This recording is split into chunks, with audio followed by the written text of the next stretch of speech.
Saludos, mi querido explorador en busca de conocimientos. Hoy nos adentraremos todavía más en las fauces fundidas del caos, con el fin de investigar en más profundidad a los implacables guerreros de hierro. Para muchos es un nombre que es de temer, para mí es un nombre de absoluta pena y desgracia, pues, como aquellos que anhelaron ser los mejores en su momento, ahora viven con el solo fin de destruir al imperio. Ellos de entre todos los traidores son los más activos en cuanto a derrotar al falso emperador. Literalmente, carrearon todo el asedio a Terra, completo. Sin duda, entre los traidores, son los que más daños han ocasionado y los más crueles, sin duda alguna. Estos son los guerreros de hierro, bestias de poder absoluto y de una concentración que da miedo. Pero ¿cómo es que llegamos a este punto? Para empezar, como ya es costumbre, hablamos de los finales de las guerras de unificación. Se sabe que su primer cuartel fue fundado sobre las ruinas de una fortaleza rebelde en la meseta de Auro de Sek Amrak. Las belicosas tribus artilleras, pesares sangrientos y tecnoenclaves del área proporcionaron a la legión una muy buena parte de los primeros reclutas. Cuando la región fue sometida por completo a la unificación de Terra, se descubrió que la cuarta legión tenía una semilla genética más estable que cualquier otra. No causaba mutaciones abominables y se adaptaba a cualquier cuerpo humano.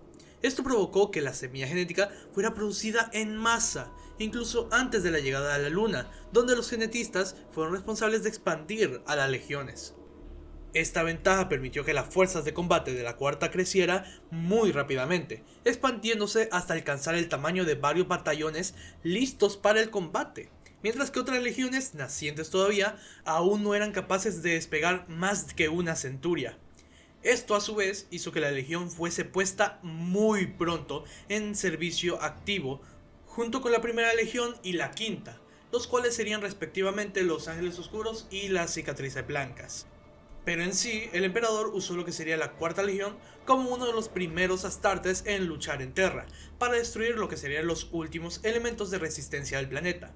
También estuvieron presentes a lo largo de la pacificación del sistema solar. Sus primeros éxitos fueron gratamente recompensados con máquinas de guerra y un notorio incremento en el número de reclutas. Incluso los nobles de Terra, aquellos que iban destinados a la tercera legión, fueron desviados a causa de la crisis de la semilla genética. Más detalle en el video de aquí arriba. Gracias a esto, la cuarta legión se convirtió en la más amplia durante los primeros años de la Gran Cruzada, permitiendo a sus fuerzas dividirse con éxito entre varias flotas expedicionarias del ejército imperial. La más destacada de ellas fue la octava flota expedicionaria, en la que los legionarios de la cuarta formaron su núcleo y su cuerpo de mando. Casi podemos confirmar que la cuarta legión construyó lo que en un futuro se conocería como el Segmentum Solar. Su vasto y peligroso viaje por la galaxia fue extenso, siendo utilizados a tal punto que prácticamente rompieron todo lazo con la humanidad, o mejor dicho, con Terra, ya que sus reclutas y su cultura eran totalmente distintos, provenientes de prácticamente todos lados. Sin embargo, una de las características más destacables de la legión sería su absurda y comprometedora afición hacia las reglas, los métodos de combate y las armaduras planteadas como un patrón para las legiones astartes al principio de la Gran Cruzada prácticamente no variaron en nada, incluso en su forma de hacer la guerra, sin importar al enemigo. Esto hizo que se alejaran ya no solo de Terra, sino de sus propios primos y tíos, ganándose hasta cierto punto un grado de desprecio.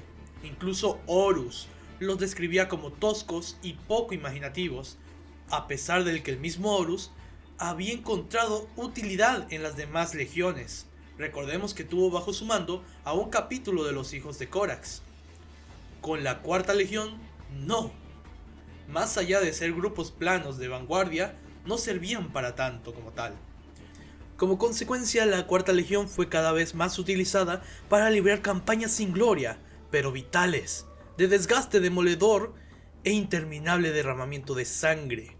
En poco tiempo se convirtieron en bestias de carga, en las que se confiaba por su poder marcial y porque seguían las órdenes al pie de la letra. una sombra que cargarían por mucho tiempo. Esta naturaleza tan frívola explotó en las caras de los legionarios durante la expedición del planeta en Caladion. Aquí la Cuarta Legión operó durante sus primeros días con una fuerza determinada y disciplinada, tan sólida e inflexible como el metal, del que más adelante tomarían su nombre. Sin embargo, esta meticulosidad en la planificación se complementaba con una testarudez feroz en la batalla. Una vez comenzaba la lucha, no cesaban hasta recibir una orden directa de retirada, independientemente del costo de vidas. Tras en Caladion, la Cuarta Legión quedó desilusionada y dañada, habiendo perdido una gran cantidad de sus comandantes más veteranos y una significativa cantidad de tropas. A finales de esa década se encontraban eclipsadas por otras legiones, como los Lobos Lunares y los Ángeles Oscuros. Hasta que finalmente, en su momento más sombrío, llegó su primarca para guiarlos.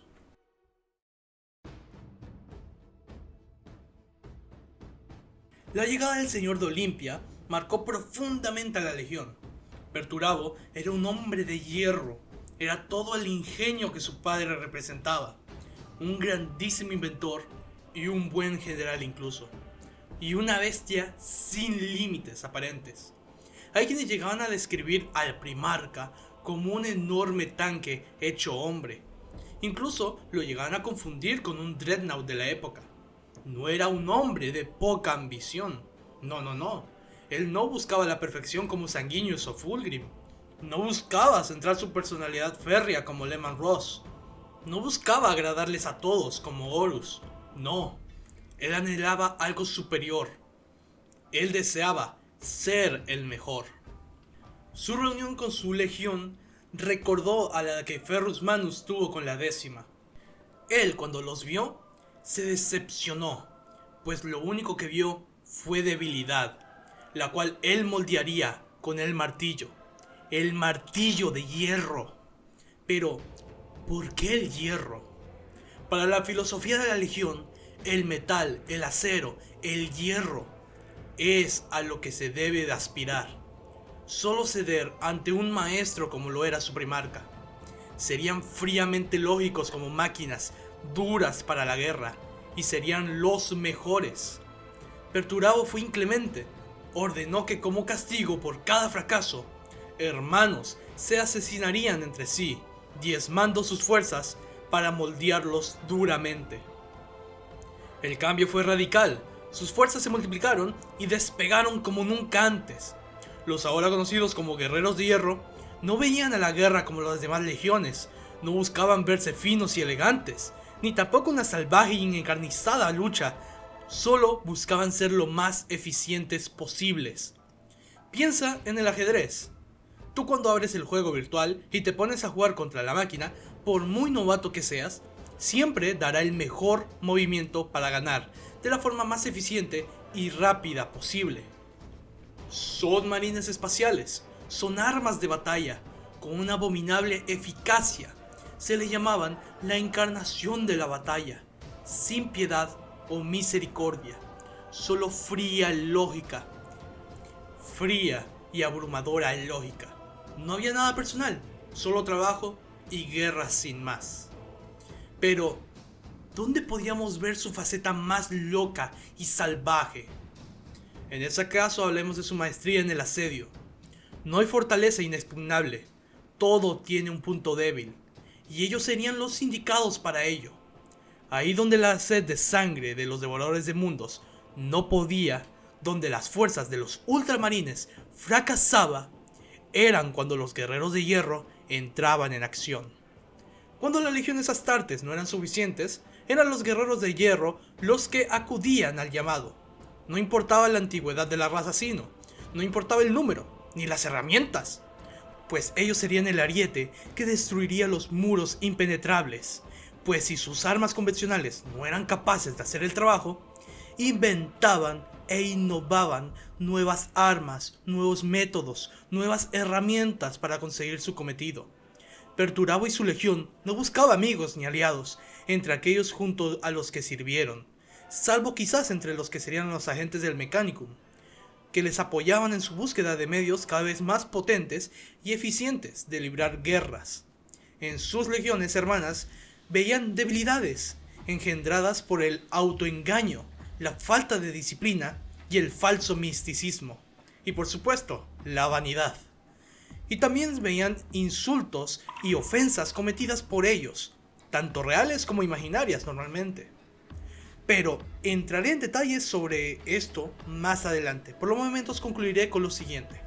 Los guerreros de hierro, a pesar de que en sus arduas batallas y extraña forma de ser, tenían algo que los caracterizaba, y era la fuerza de su voluntad. Podrían estar por años soportando asedios imposibles, con la única seguridad de que la única forma de salir de ahí era o muerto o con los cadáveres de sus enemigos ante sus pies, pues estaban hechos de hierro, tanto por fuera como por dentro. Hierro fuera, hierro dentro. Si te está gustando el video, entonces aprovecha y deja tu like. Y comenta hierro fuera y hierro dentro. Y comparte con quienes les pueda resultar interesante. Ahora sí, continuemos.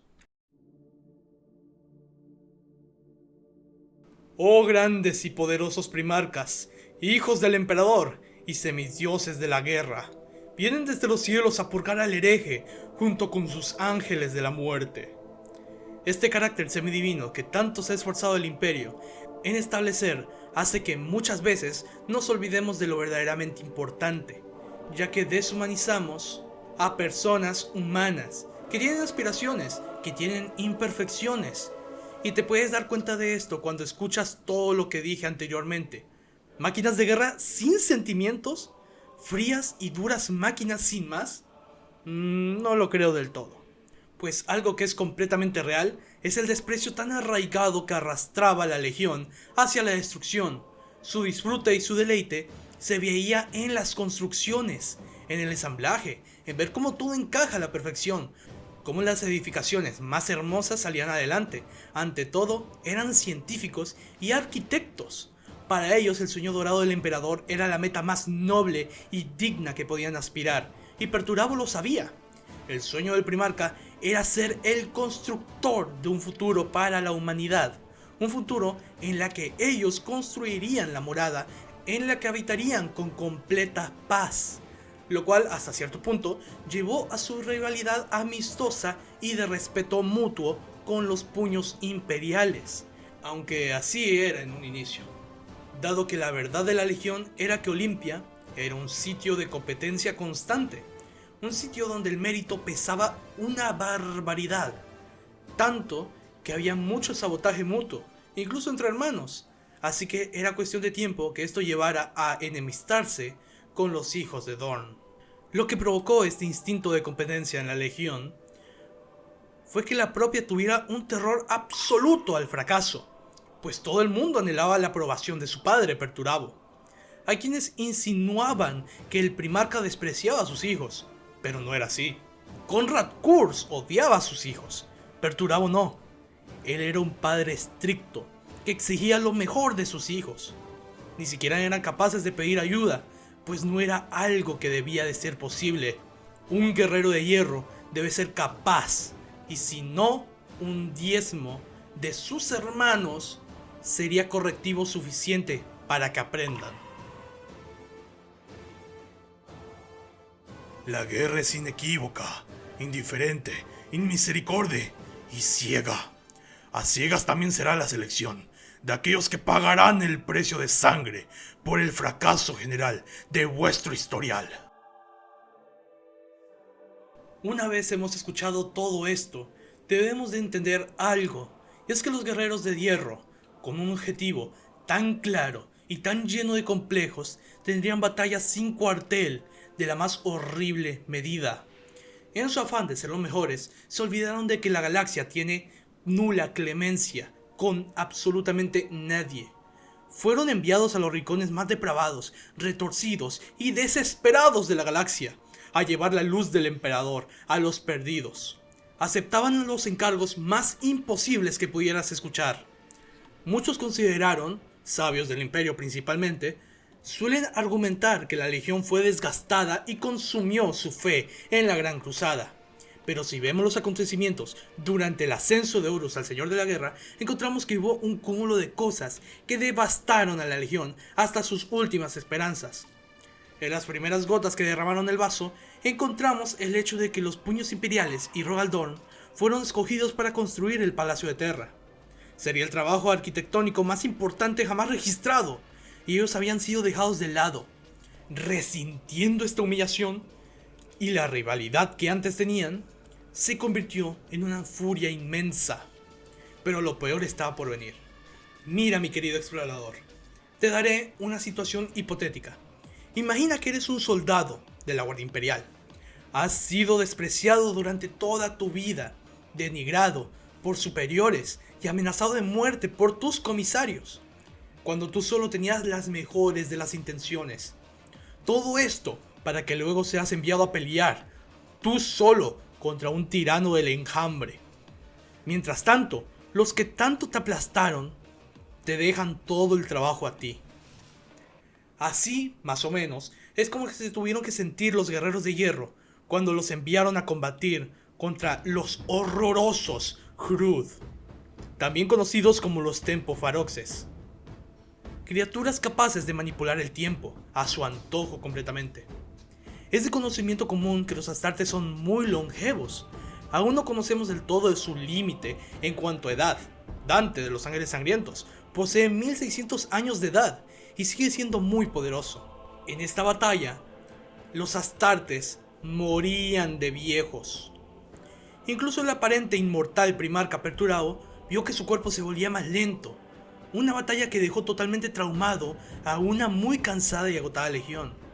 Y como es característico de ellos, jamás retrocedieron, jamás pidieron ayuda y jamás recibieron reconocimiento o gloria por sus actos. Pero la desgracia para los hijos de Olimpia no terminó ahí, sino que solo hizo más que aumentar, pues cuando terminaran estas sangrientas batallas, recibieron un llamado muy preocupante por parte del Señor de la Guerra. La cuna de la Legión, su madre en otras palabras, el mundo de Olimpia, había caído en desgracia. La característica competitividad de la gente del mundo de madre fue en ascenso. La venenosa política de Olimpia había degenerado de nuevo en luchas internas y venganzas. La violencia y la división estallaron con más amargura que nunca, debido a los cambios traídos por el imperio al planeta y al descontento acumulado por el diezmo de generaciones enteras de los mejores jóvenes del planeta, entregados a la Legión para nunca volver. El vaso por fin se rebalsó.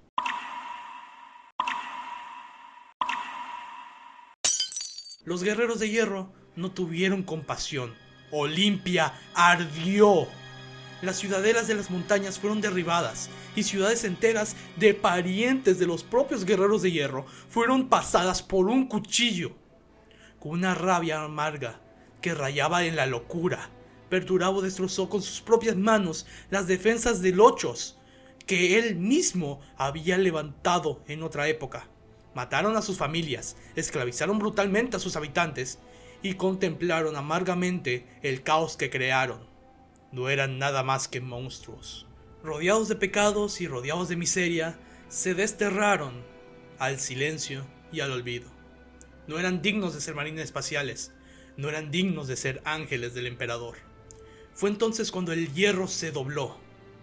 Horus convenció a los dolidos y perturbados guerreros de hierro a ayudarle a destruir al imperio de mentiras de su padre. Pues ¿quién era el responsable de las desgracias de la Legión? ¿Perturabo y su obsesión? ¿O el emperador que los abandonó? Cuando la traición salió a la luz, ellos fueron el pilar donde la herejía se construiría. Cada victoria registrada por la Legión sería una victoria permanente. Los ahora destacados guerreros de hierro tenían un lugar a donde desatar su furia y su lógica férrea. Ahí donde eran necesarios, ahí estaban. Decir que no se pusieron en el lomo toda la herejía de Horus es estar pero sumamente desconectado de la realidad.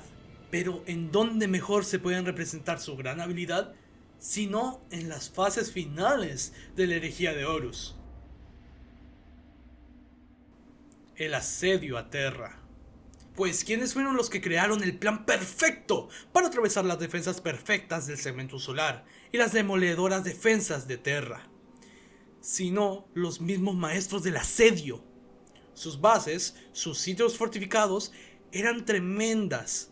Almas en pena que rogaban por la muerte, ahí donde los hijos de Perturabo habitaban. No fueron los arquitectos del futuro de la humanidad, pero sí los constructores de su caída, o al menos la del imperio, demostrando así su supremacía en frente a varias otras legiones, sean leales o traidores. Inclusive más que sus rivales los puños imperiales, y el primarca Perturabo lo tenía todo para derrocar al imperio. Y hubiera sido así, de no ser por los animales que tenía por equipo. Konrad Curze, siendo un psicópata sin atender a ninguna razón. Fulgrim, torturando a quien sea que se le pusiera enfrente. Mortarion, guiándose por sus sentimientos solamente. Y Horus, que ya estaba más loco que nadie. El Señor del Hierro tomó las riendas del espíritu vengativo, la nave insignia de Horus. Se conectó y dirigió el asedio completo a quienes atendieran las órdenes.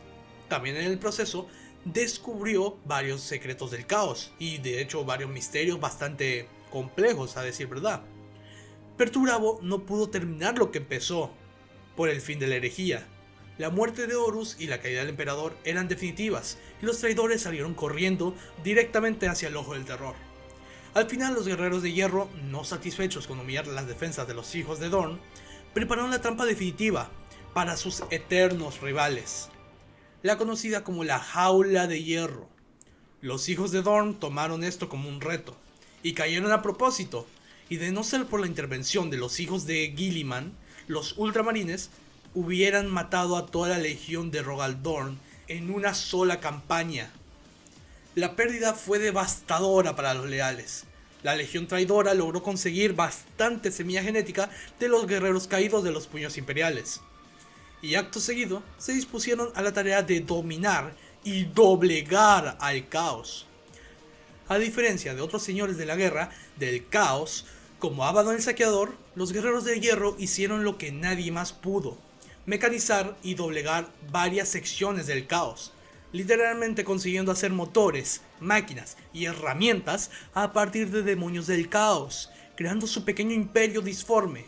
Incluso los demonios más bravos y asquerosamente poderosos de los poderes ruinosos piden compasión y piedad ante la llegada de los guerreros de hierro, ganándose así más o menos el favor del Mechanicum Oscuro y también el favor de Bashtor, el artífice.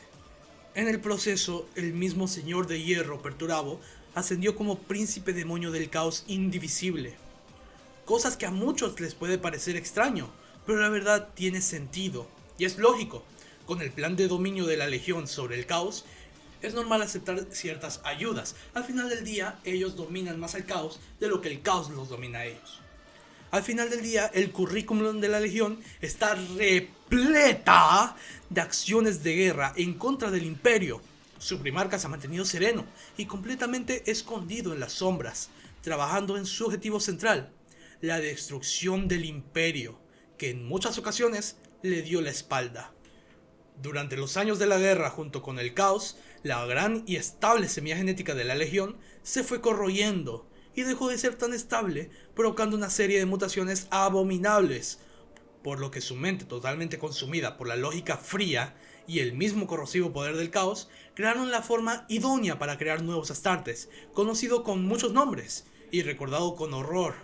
Es la gran marca negra de que tiene el universo, oculta en los relatos de Uriel Ventris, conocida como la de Monculaba. No entraré en detalles, pero digamos que es lo más aberrante posible.